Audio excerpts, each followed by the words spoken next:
ഓരോ ഓണവും ഓർമ്മകളുടെ പൂക്കാലമായിരുന്നു.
ഞാൻ പൂ തരാതെ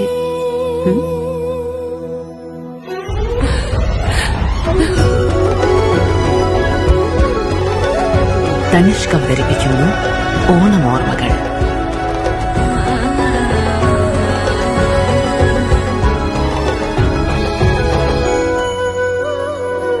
അകലെയാണെങ്കിലും ഈ ഓണത്തിന് നിങ്ങളുടെ പ്രിയപ്പെട്ട ഓർമ്മകളെ അരികെ എത്തിക്കൂ. തനിഷ്ക് അവതരിപ്പിക്കുന്നു ഓർമ്മകളിലേക്കൊരു യാത്ര.